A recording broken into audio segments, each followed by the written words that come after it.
കോഴിക്കോട് ബീച്ചിലുള്ളത് 14-ാം തീയതി Valentine's day ആയതുകൊണ്ട് നമുക്ക് ഈ ബീച്ചിലുള്ള ഓരോരുത്തരോട് ചോദിച്ചു നോക്കാം അഫെയർ ഉണ്ടോ, ഇനി ഇല്ലാത്തവർക്ക് എന്തെങ്കിലും ഉപദേശം കൊടുക്കാനുണ്ടോ, ആ ദിവസത്തേക്ക് എന്തെങ്കിലും ചോദിച്ചു നോക്കാം. ബ്രോ 14-ാം തീയതി വാലന്റൈൻസ് ഡേ അല്ലേ, അപ്പോൾ അഫെയർ ഉണ്ടോ നിങ്ങൾക്ക് ആർക്കെങ്കിലും? ഇവനെ കണ്ടിട്ട് ദമ്മൻ ലുക്കാണല്ലോ, എന്നിട്ട് അഫെയർ ഒന്നുമില്ല. ഈ 14-ാം തീയതി വാലന്റൈൻസ് ഡേ ആഘോഷിക്കുന്നവർക്ക് വേണ്ടിയിട്ട് എന്തെങ്കിലും ഉപദേശം കൊടുക്കാനുണ്ടോ?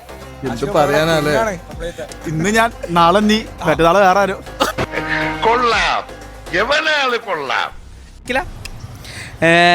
അഫെയർ ഉണ്ടോ? അല്ല ഉണ്ടായിരുന്നു, പോയി. അപ്പോൾ വാലന്റൈൻസ് ഡേ ആണ് ഈ വരുന്ന 14-ാം തീയതി. അപ്പോൾ വാലന്റൈൻസ് ഡേ ആഘോഷിക്കുന്ന അവർക്ക് എന്തെങ്കിലും ഉപദേശം കൊടുക്കാനുണ്ടോ? മര്യാദയ്ക്ക് നോക്കിയും കണ്ടും പ്രേമിച്ചാല് കൊള്ളാം, പിന്നെ വിഷമിക്കാൻ പാടില്ല. നല്ല വിഷമം വരും. പിന്നെ നിനക്ക് ഇപ്പോഴും നല്ല വിഷമമുണ്ടല്ലേ? ചേച്ചിക്ക് എന്ത് പറയാനുണ്ടോ? 14-ാം തീയതി വാലന്റൈൻസ് ഡേ ആയതുകൊണ്ട് അവർക്ക് ഉപദേശം എന്താ കൊടുക്കാനുള്ളത്? എല്ലാരും വന്ന് കടല വാങ്ങിക്കോളൂ.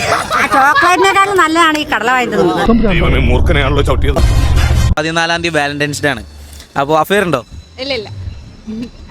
ഉണ്ട്. 14-ാം തീയതി വാലന്റൈൻസ് ഡേ ആഘോഷിക്കുന്ന കുട്ടിക്ക് എന്താ ഉപദേശം കൊടുക്കാനുള്ളത്? നല്ലതിനാ ഒക്കെ നല്ലതേ വരൂ.